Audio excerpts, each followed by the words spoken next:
Waking up with a reason, eyes wide, taking turns with the seasons. But there's days where I don't really feel it, but I'll fake it till I make it something meaningful. Lot of shit now, some mornings that I'm scared I'm gonna back out, but I'm hoping that it works out, trusting it'll play out. Drowning all my thoughts out, am I supposed to pull myself out? Hello, howdy, hey there, what is up?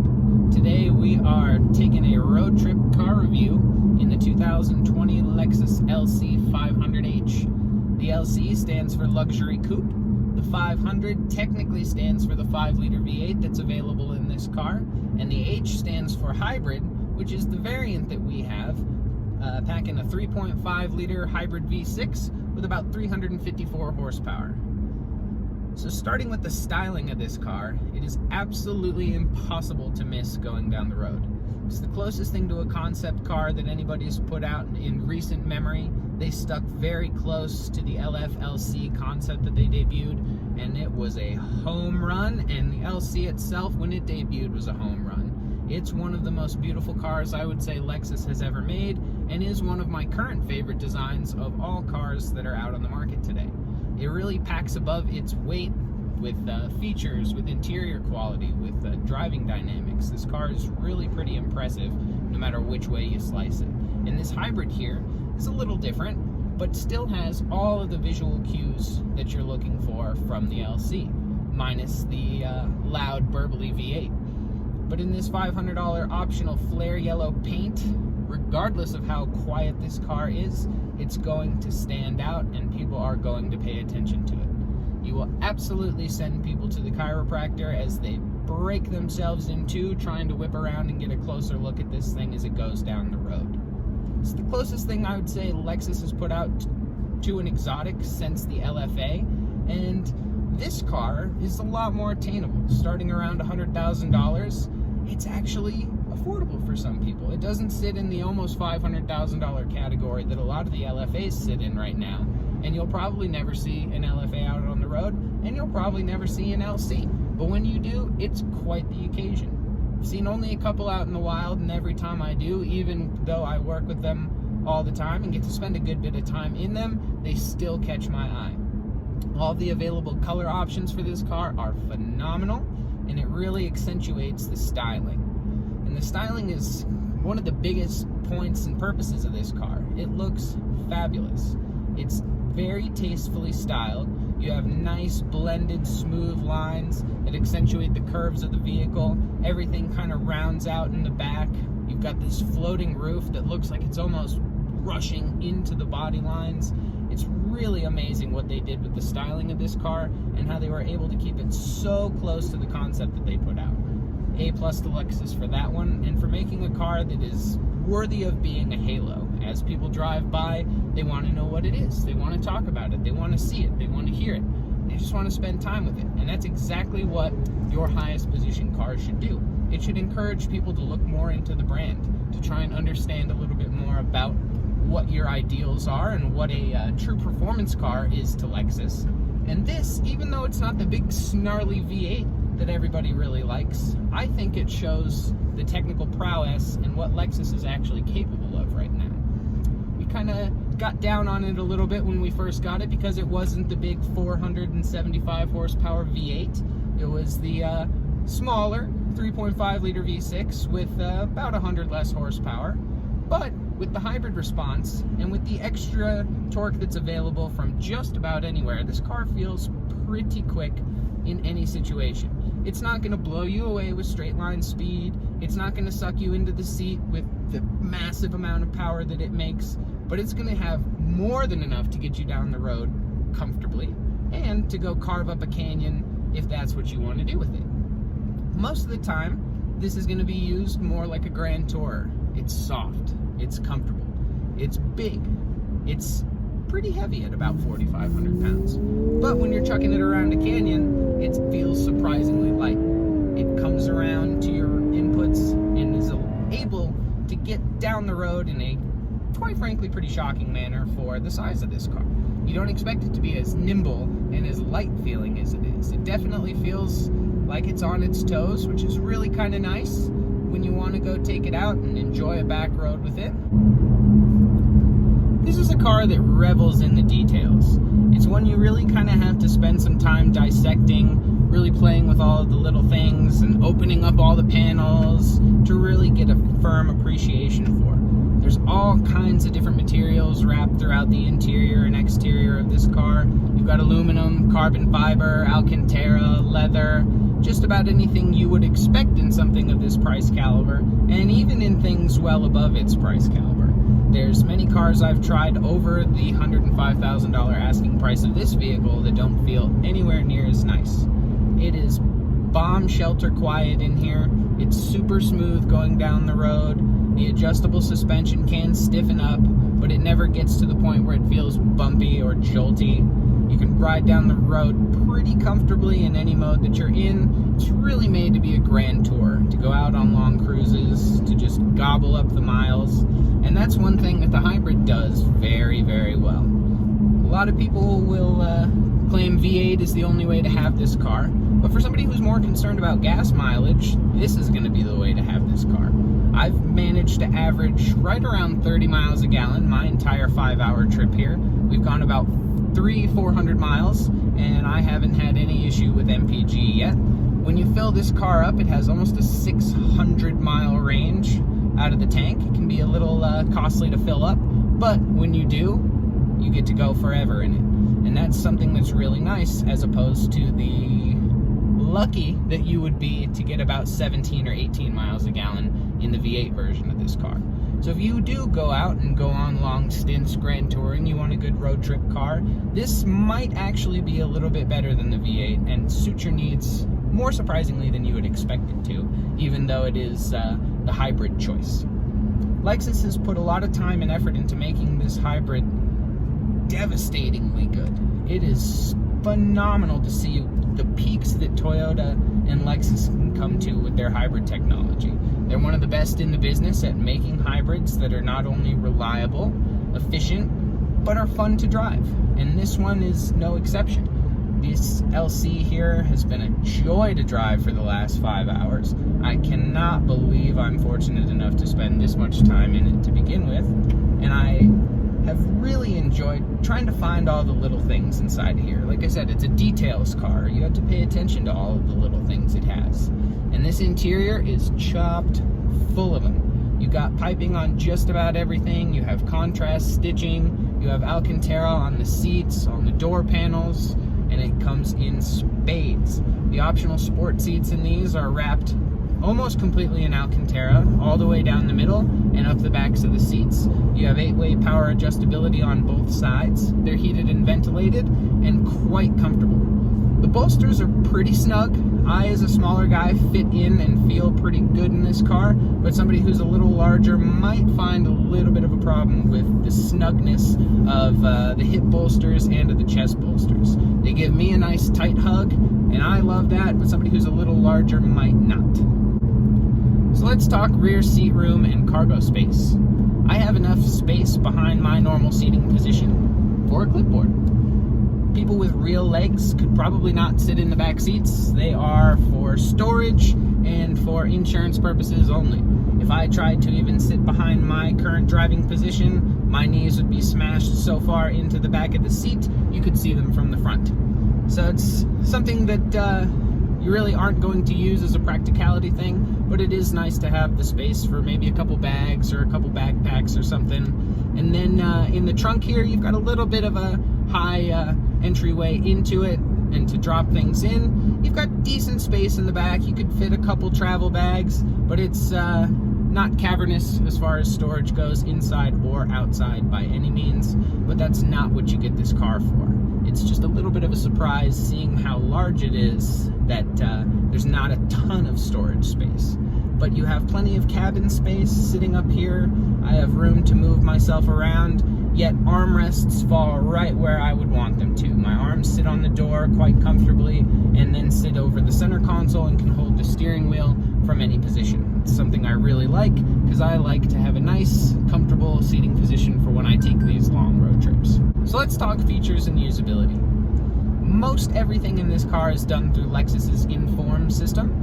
which in this car with the wider screen is pretty easy to use. You feel like you can get to wherever you need without having to dig through too many menus.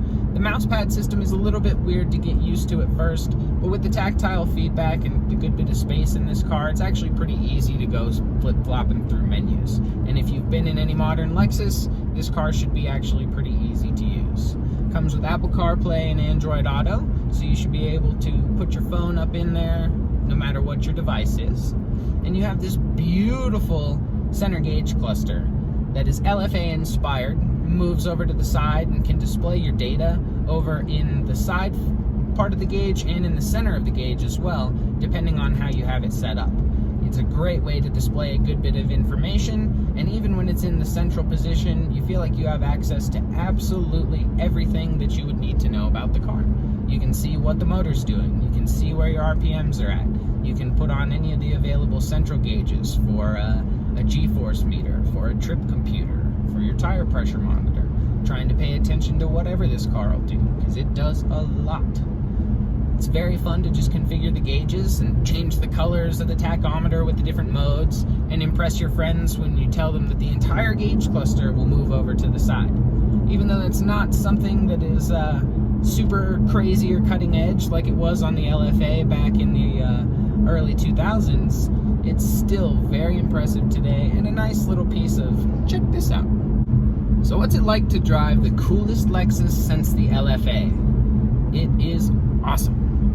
I was pleasantly surprised tossing this car around the canyons this morning at just how nimble it feels.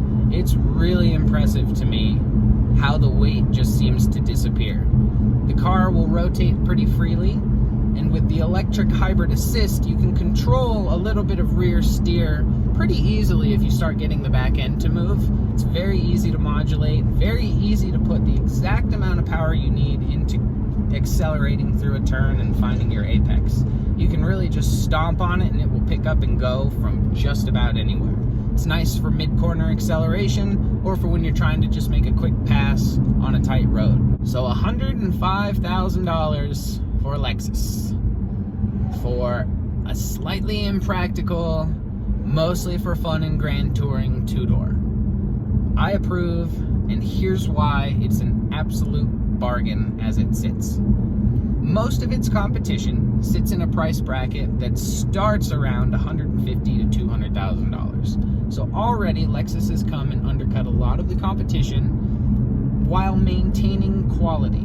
It doesn't feel like the budget option. It feels like if you bought this car, you bought something nice. You bought something that you want to live with every day, that you're very comfortable driving around, that you're excited to get in and excited to drive, and it excites just about everybody you come in contact with, and will make sure that any gas station trip you take, you will have to talk to somebody at some point. And that's something that you want from a car like this. You want it to feel special. You want it to be an occasion. You want it to impress people. You want people to stare and look at it and ask, what the heck is that? Because they've probably never seen one before. That's what a halo car is. And that is what's really important to Lexus right now, is trying to establish that they can be fun, that they can make some of the better performance cars on the market. And for the weight that this car has and the way that it drives, it's phenomenal. They've done an expert job at tuning everything in, making the chassis feel nice and planted without feeling stiff or without feeling jittery. It's very composed. It's very capable. It goes down the road gliding like it's a Zamboni over ice. It's just sublime. It's what you expect from a Lexus, but it has the ability to turn up and have a little bit of fun in a way that a lot of people wouldn't quite expect it to be able to. It will hustle through the corners. It will mob down your favorite back road, gobble it up, and be getting you 30 miles a gallon the entire way, even with some rough driving. So that's something that I've come to really appreciate with this car. I've had to fill up once when I left, and I still have plenty of range to get me where I'm going. So gas mileage and efficiency really doesn't detract from the fun to drive factor of this car. It doesn't take away anything. It doesn't feel like, I got the hybrid and I really shouldn't have. If you're you're looking for something that's a good, comfortable cruiser, this is phenomenal. If you don't need the loud V8, if you don't need the crackles and pops, this is perfect. This has more than enough power to get this chassis around, to hustle, and looks great and is phenomenal. If you wanted something to just get you the curb appeal and have the fun of an exotic car without dumping money into it on repairs and on gas and all the different things that come with dailying something like this, then this is a phenomenal choice. You can take it to dealerships to get it fixed. You don't have to go to somewhere special. You don't have to get super fancy parts. At the end of the day, it's still a Lexus. It's still gonna last as long as you need it to. It's still gonna be reliable, and it's still gonna hold its value over the course of its life. There's some of these that have dipped a little bit as far as used go, but they've been holding their value pretty well and will make excellent used car propositions here in a couple years when they start dipping under maybe 70, 60 grand and allow you to actually pick one of these up on the cheap. Well, cheap. So coming to the bottom line with this LC, it's absolutely stunning. It will put onlookers in physical pain over how beautiful it looks. It rides supremely smoothly and comfortably down the road. It's an absolute joy to sit in and spend time in. Everything you touch feels like it touches you back. Driving it is a riot. This hybrid is much more fun than people will give it credit for only having 350 or so horsepower. The immediate response is something that you can't really put into numbers and put on a page. The fact that it can just hook up in the middle of a turn and just send you flying is really wonderful. You don't need the big V8. You don't need to be burning tires, which on these optional 21-inch wheels are pretty expensive. But for most people, this hybrid is going to be plenty adequate. For someone who just wants to take a fun drive down the road, go enjoy themselves, still get good gas mileage, and still have all the impressive feats that this LC manages to do, not only visually, tactilely, but in states of performance, it's really an unbeatable option.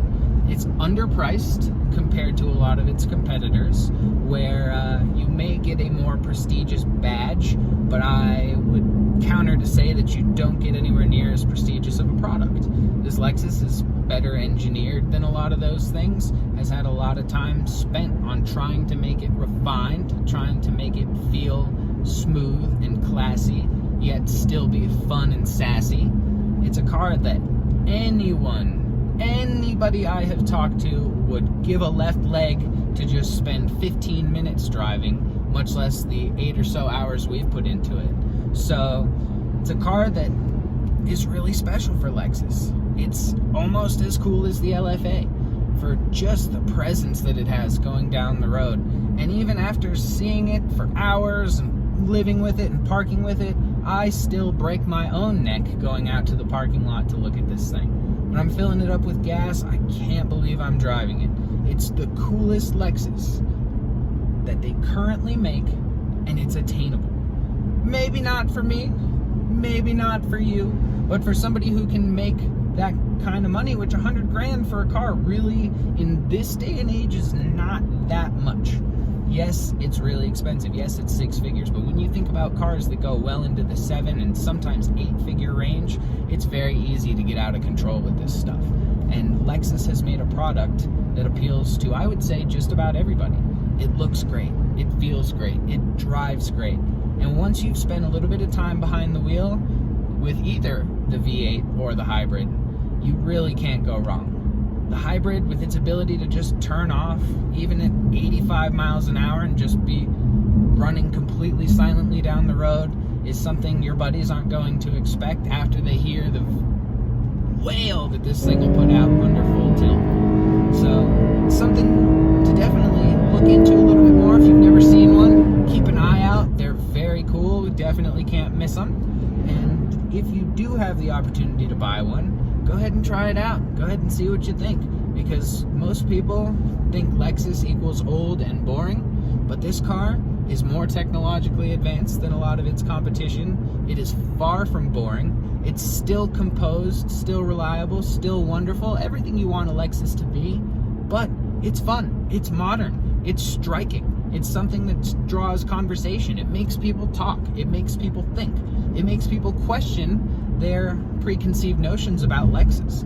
It makes them realize, oh man, Lexus doesn't just make the ES and the LS. They make cars that are exciting. They make cars that are fun. And as long as this is something that continues into the future, which is something that we've seen for sure, and hinted LCF definitely promises at a lot of fun for this platform, it'll keep people interested. It's something to pay attention to Lexus for, and pay attention to Toyota for how this technology is going to make it into future cars, and how the design, styling, all these things are going to influence further lineups. So after spending 8+ hours in this car, would I want to do it again? Abso-freaking-lutely. And I can't wait until my next opportunity to drive this car. So, if you've enjoyed this, leave a like, leave a comment, go ahead and subscribe, and tune in next week for another road trip car review. Thanks for tuning in.